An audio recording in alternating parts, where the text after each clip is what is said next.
শরীরের থেকে মাথায় কি দেখছ অবস্থা? তোর কে কইছে বাড়িতে আইতে? তোর কি দাওয়াত করছি আমি?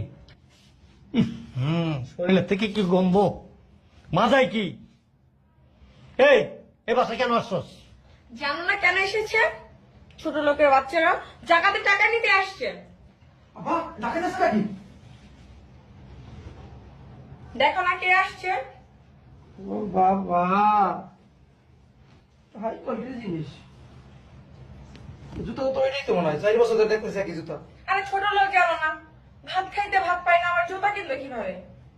যত সব ছোট লোক, ওদের দেখলেই না আমার গা ঝিঝিম করে। কেন আইসস? আসছে আব্বা, ওই যে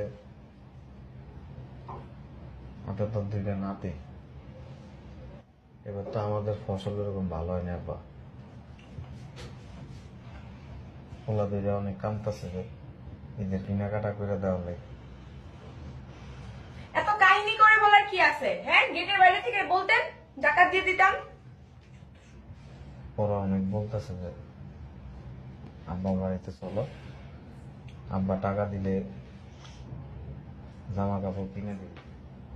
আব্বা টাকা দিলে কাপড় কিনে দিবে, টাকা দিয়ে গেছো তুমি? তোমার নাতি লাগে না? এই মুখে মুখে কথা কম বলবা। আসছে জাকাতে টাকা দিতে, আবার মুখে মুখে কথা বলো। এই জন্য আসছি আর কি আব্বা। দেখছস যে আমার কথা শুনতি তখন বিয়েটা না বইতি, মানে এমন এক জায়গায় বিয়ে বইছস। হাজী ওসমান গনি বিশিষ্ট শিল্পপতি, যে নিজের সন্তানরে ঈদের কেনাকাটা করে দেবো সামর্থ্যটুকু পর্যন্ত নাই। আব্বা, তোমার জামাই অনেক ভালো মানুষ। ভালো মানুষ দিয়ে কি পানি খামু? হ্যাঁ, শরবত বানায় খামু শরবত? এই সমাজে বর্তমানে ভালো মানুষ তারাই যাদের অর্থ আছে, সম্পদ আছে, অঢেল টাকা পয়সা আছে, তারাই ভালো মানুষ। তাদের উপরে কোনো ভালো মানুষ নাই।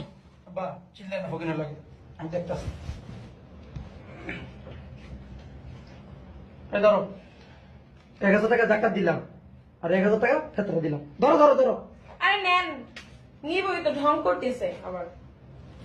বাবু কি হয়েছে আব্বা? সালাম আলাইকুম কৃষক ভাই, সালাম আলাইকুম। তুমি এখানে দাঁড়ায় রয়েছো, আমার বলবা না কখন আসছে?